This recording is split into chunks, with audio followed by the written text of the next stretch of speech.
State news 71 में आप सभी का स्वागत है।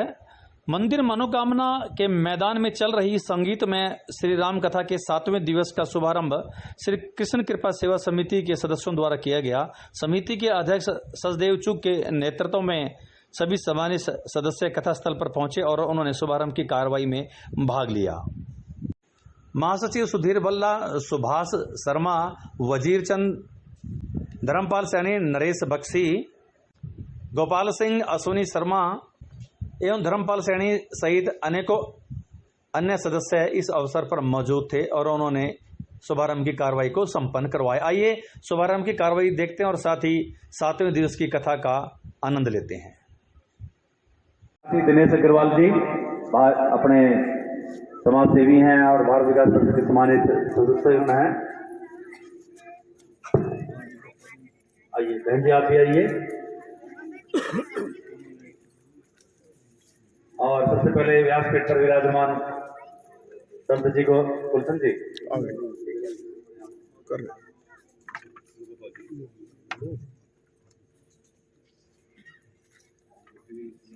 दिनेश जी बहुत ही हमारे साथी हैं, पुराने साथी हैं और लगे रहते हैं समाज सेवा कार्य में। सदैव जो की अपने अध्यक्ष हैं श्री कृष्ण कृपा सेवा समिति गोपाल जी, तो हमारे आयोजक मंडल में भी हैं और श्री कृष्ण कृपा सेवा समिति के सदस्य हैं। वजीर चंद जी भी भाजपा के, जैसे बताया, युवा नेता हैं और श्री कृष्ण कृपा सेवा समिति के सदस्य। और अभी वैष्णो देवी की यात्रा पर भी यह टीम गई थी। धर्मपाल जी तो खैर सभी संस्थाओं से जुड़े हुए हैं। सुभाष जी भी सम्मानित सदस्य हैं और हमारे शिव गणपति सेवा मंडल के भी आप वरिष्ठ सदस्य हैं। दिनेश अग्रवाल जी अनेकों संस्थाओं से आप भी जुड़ा हुआ है और इस कथा में भी आपका पूरा सहयोग है।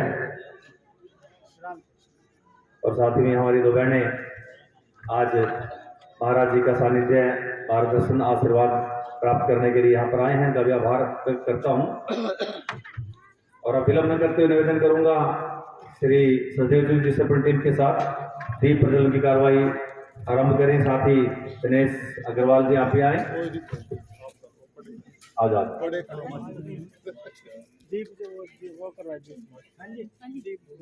16 अप्रैल 2016 आज से 7 साल पहले का चित्र आज एक ग्रुप में भेजा हुआ था बल्ला साहब ने।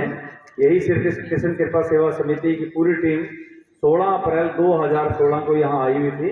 एक चित्र महाराज जी को सम्मानित कर रहे थे। आज 16 अप्रैल 2023 यानी जब से कथा आरंभ हुई है तब से हमारी कृष्ण कृपा सेवा समिति पूरा सहयोग करती है। बिना सामाजिक धार्मिक संस्थाओं के सहयोग से कार्य नहीं बढ़ता है।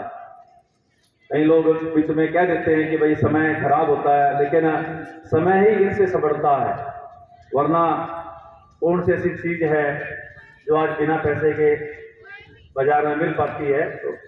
तो सब कुछ देखना पड़ता है आयोजकों को।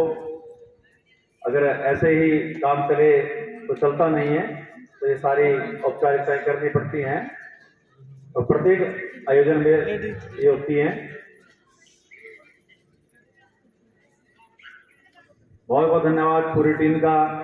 श्री सुभाष जी एक चित्र, गुलशन जी सामने से देर से थोड़ी व्यवस्था करवा के एक चित्र न्यूज पेपर के लिए।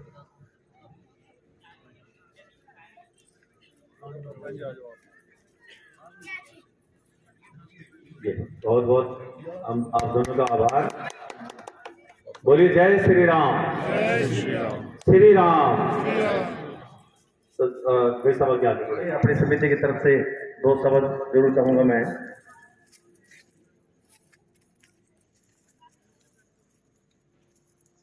बहुत बहुत धन्यवाद दिनेश अग्रवाल जी, आप 3100 रुपये का सहयोग इस आयोजन के निमित्त कर रहे हैं। आपका बहुत बहुत आभार, धन्यवाद। आप परिवार समेत यहाँ पर पधारे, आपका बहुत बहुत धन्यवाद। बल्ला साहब।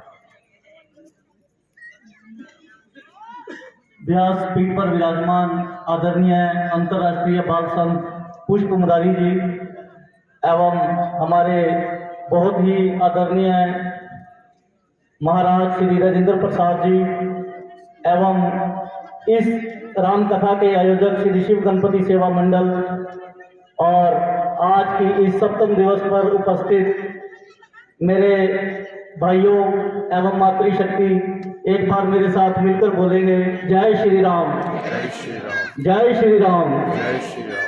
तो आज का ये सप्तम दिवस के शुभारंभ के लिए हमारा परम सौभाग्य है कि आज श्री कृष्ण कृपा सेवा समिति को यह अवसर मिला है। श्री कृष्ण कृपा सेवा समिति के बारे में आपको पता है कि यह महामंडलेश्वर गीता मनीषी स्वामी श्री ज्ञानानंद जी महाराज के मार्गदर्शन में उन्हीं के द्वारा संचालित पूरे भारतवर्ष में बहुत ही ऐसे धार्मिक एवं सामाजिक कार्य कर रही है। इसके साथ ही अब अंतर्राष्ट्रीय स्तर पर भी हमारे महाराज श्री अभी इसी माह में उनका ऑस्ट्रेलिया में भी गीता महोत्सव है, जो कि शायद 26 अप्रैल से लेकर 24 अप्रैल से लेकर और 30 अप्रैल तक है और 1 मई को वापिस आएंगे। तो इस तरह महामंडलेश्वर गीता मनीषी स्वामी श्री ज्ञानानंद जी महाराज गीता को घर घर तक पहुंचाने की जो एक मुहिम रखी थी, उसमें अपनी पूरी ताकत लगाए हुए हैं। और आज एक किसी भी कार्यक्रम में हम जाते हैं तो आप यकीन नहीं करोगे, 7-7 साल के बच्चों को पूरी की पूरी गीता याद है। हमारे सामने स्वयं हमारे महाराज श्री ने किसी बच्चे से बोला कि 8वें अध्याय का 6वां श्लोक, तो हम खुद हैरान हो गए कि उस बच्चे ने कितनी अच्छी तरह उस श्लोक को सुनाया।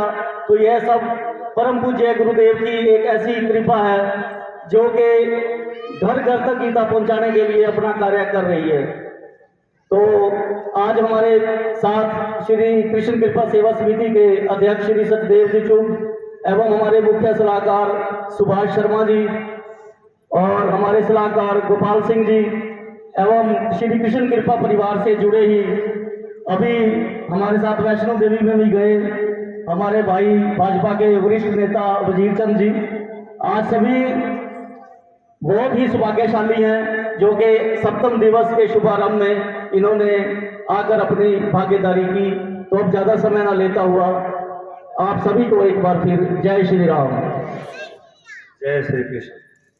बहुत बहुत धन्यवाद बल्ला साहब, पूरी टीम का धन्यवाद। और 2100 रुपये का सहयोग हमारे भाई सदैव चुग जी अपने समिति की तरफ से यहाँ पर आयोजन में दे रहे हैं। साथ ही 500 रुपये का सहयोग हमारे वजीर चंद जी दे रहे हैं। उसी प्रकार से गौ वंश के लिए संरक्षण के लिए हमारे चंडीगढ़ फर्नीचर हाउस से हमारे भाई सुभाष जी आए हैं, उनकी तरफ से भी योगदान आया है, तो उनका भी मैं बहुत बहुत आभार करता हूँ। कल जैसे बात आई थी कि क्वेश्चन पूछना था, तो हमारे नरेश बख्शी जी तैयार हैं आपसे क्वेश्चन पूछने के लिए। अगर कोई बताना चाहे जरूर बताइए, अगर पता होगा तो। जय श्री राम जी। आज अभी थोड़ी देर पहले महाराज जी ने जिक्र किया था कि रावण और दशरथ में क्या अंतर है, उन्होंने पूरे विस्तार से बताया था। और उसमें एक वस्तु का भी जिक्र किया था, वो क्या चीज है आपने ये बताना है।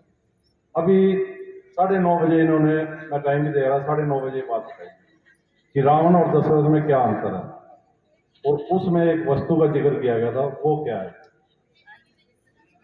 नहीं, पूरा अंतर बताना है, अंतर ही बताना है दोनों, कोई भी बता सकता है।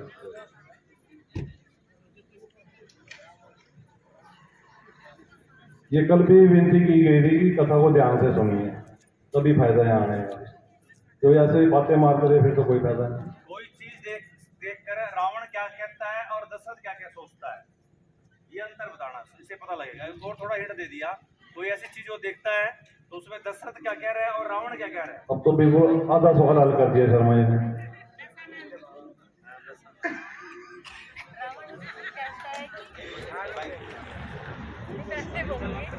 रावण को कहता है आप ये देखो कि आप मेरे साथ बोलने लायक हो या नहीं। बहुत बढ़िया। और दशरथ ये कहते हैं कि मैं आपसे बात करने लायक, क्या मैं आपके साथ। बहुत बढ़िया। बिल्कुल सही आंसर दिया है मैडम। रावण ये कहता है आपको क्या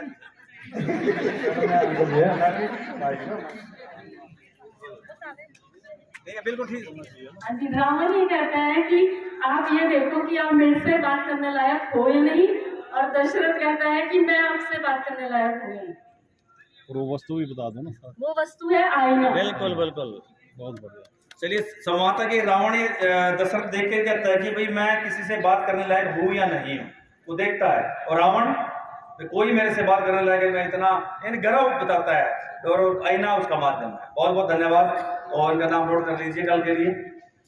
चलिए बहुत बहुत धन्यवाद। बोलिए जय श्री राम जी राज सिंहासन पर विराजमान हो जाएं सीता जी के समेत, लेकिन मंथरा जो है वो बिल्कुल नहीं चाहती है। तो राजा दशरथ जब कैकई के पास पहुंचे हैं और कैकई से कहते हैं कि तुम क्यों रुष्ट हो, तुम मुझे बताओ, कहो कहीं रंग कहीं करो नरेशी। देखिए यही काम का अंधापन है। तुम बताओ किस व्यक्ति के लिए हम राजा बना दें, कहो कहीं रंग कहीं करो नरेशी, किस व्यक्ति के लिए हम नरेश अर्थात तो राजा बना दें, और तुम अगर कहो तो हम किसी व्यक्ति के लिए राज्य से बाहर निकाल दें। ये दशरथ जी महाराज काम में अंधे हो गए। तो अब कैकई माता की हाँ में हाँ मिला रहे हैं, अंधा बना गया, काम में व्यक्ति अंधा हो गया। कैकई माता ने कहा 2 वरदान देने के लिए कहा था, आज तक आपने दिए क्या? बोला स्वभाव भूल गया, बिसर गए हो मेरा घोर स्वभाव, अब मान लो। चलो कोई बात नहीं, अब मान लो तुम्हें क्या चाहिए, बिसर गए हो, भूल गए। तो आप दे रहे हैं? बोले हाँ, आप मांग के देखो।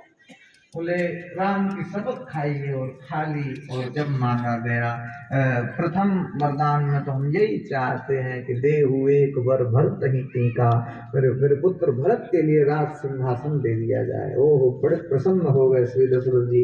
इतनी छोटी सी बात थी, इतनी छोटी सी बात पे तुमने इतना दुख अपने मन में रखा। मैंने तो राम और भरत में आज तक कोई अंतर नहीं समझा।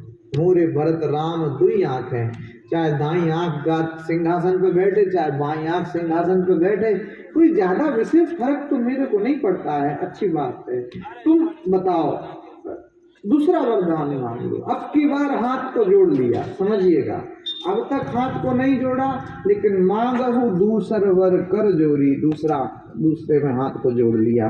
मनोरथ मोरी। दशरथ जी कहने लगे कोई बात नहीं, तुम मांग लो। बोले तापस वेश विशेष उदासी 14 वर्ष राम वनवासी। राम जी वनवास जाए 14 वर्ष। गहरे अर्थों में समझे तो बोले एक चौपाई में बोले तीनों को वनवास मांग लिया गया। क्यों? कई लोग कहते नहीं राम को ही वनवास मांगा था, फिर लक्ष्मण क्यों गए और सीता जी क्यों गई?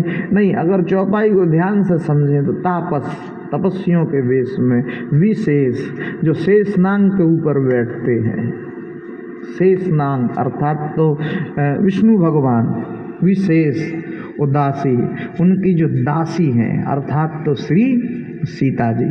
शेष विशेष उदासी 14 वर्ष राम वनवासी, 14 वर्ष का वनवास मांग लिया। तीनों के लिए एक ही चौपाई में, देखिए एक ही बात में वनवास मांग लिया गया। अब क्या करें, 14 ही वर्ष क्यों? बहुत लोगों के अपने अपने तर्क होते।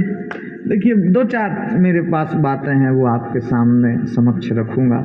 14 वर्ष इसलिए सरस्वती जी से जब देवताओं ने कहा कि भाई किसी की बुद्धि को भ्रष्ट कर दो, तो सरस्वती जी आई तो 14 वर्ष तक घूमी, 14 दिन तक घूमी, 14 दिन।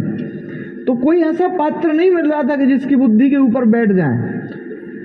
तो 14 दिन तक घूमी, फिर मंथरा की बुद्धि के ऊपर बैठी। वैसे तो मंथरा मंदमती थी, ऐसा लिखा है नाम मंथरा मंदमती, लेकिन एक ही रात्रि में बोले जो नक्शा ही पलट दे अयोध्या का, वो मंदमती कैसे हो सकता है? गोस्वामी जी कहते मैंने ठीक ही लिख दिया, मंदमती है। क्यों? बोले जिसकी बुद्धि कुतर्क में लगे उसको बुद्धिमान कैसे कहोगे आप? जिसकी बुद्धि गलत कार्यों में लग जाए उसको बुद्धिमान कैसे कहोगे आप? जिसकी बुद्धि किसी को दुख देने में लग जाए उसको बुद्धिमान तो नहीं कह सकते आप। बुद्धिमान तो वो है जिसकी बुद्धि अच्छे कार्यों में लग जाए। ये समझदारी की बात। देखिए धन बुरा नहीं है, मैं बार बार कहता हूँ, बल बुरा नहीं है और बुद्धि बुरी नहीं है, लेकिन किस व्यक्ति के पास है। अगर खराब व्यक्ति के पास धन होगा तो वो धन का दुरुपयोग करेगा, अगर बुरे व्यक्ति के पास अच्छा दिमाग होगा तो उस दिमाग का वो दुरुपयोग करेगा, अगर बुरे व्यक्ति के पास अधिक धन होगा तो बोले उस धन का वो दुरुपयोग करेगा। सीधा सा सूत्र है, सीधा सा मैटर है। ये धन बुरा नहीं, बल बुरा नहीं, बुद्धि बुरी नहीं, किसके पास है उसका उपयोग वो वैसे ही तो करेगा। तो ऐसी बात है। तो 14 वर्ष इसीलिए क्योंकि 14 दिन तक सरस्वती जी घूमी थी और फिर मंथरा की बुद्धि पे बैठ गई। लेकिन मंथरा अयोध्या का पात्र नहीं है। मैं पुनः निवेदन करूंगा, जब कैकेयी का विवाह हुआ था, राजा कैक जो थे तो उन्होंने दहेज में मंथरा को दे दिया था। पहले क्या था कि मतलब दास दासियों को भी दहेज में दे देते थे। राजा कैक भी साहब अद्भुत थे। उन्हें क्या कि पशु पक्षियों की आवाज सुनने का वरदान था। तो एक दिन दो चींटी आपस में बात कर रही, हंसी आ गई तो उनकी पत्नी ने कहा राजा कैक से, क्यों हंसे? बोले मुझे ऐसे ही हंसी आ गई। नहीं बताना पड़ेगा। बोले बता नहीं सकते। बोले बताना तो पड़ेगा। बोले अगर बताएंगे तो पत्थर हो जाएंगे।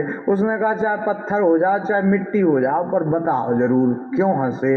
बोले फिर संसार का पत्थर बनने से कोई फायदा नहीं है, गंगा में चलो उधर बता देंगे। गंगा का पत्थर बन जाएंगे तो मामला बैठ जाएगा।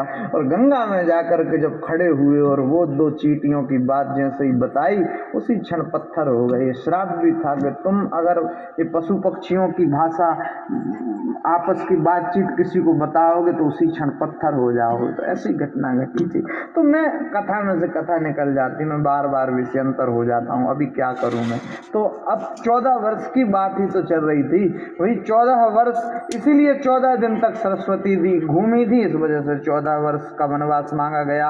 अथवा तो अयोध्या का जो राज सिंह वनवास मांग लिया, अथवा तो रावण की मृत्यु में केवल 14 वर्ष ही शेष बचे थे, इसलिए 14 वर्ष का वनवास मांग लिया। किसी ने कहा नहीं नहीं साहब, जो मेघनाथ था ना, मेघनाथ उसने वरदान मांगा था ऐसे ना मरो। तो बोले जो 14 वर्ष तक सोए ना और ब्रह्मचर्य का पालन करे उसके द्वारा ही मेरी मृत्यु हो।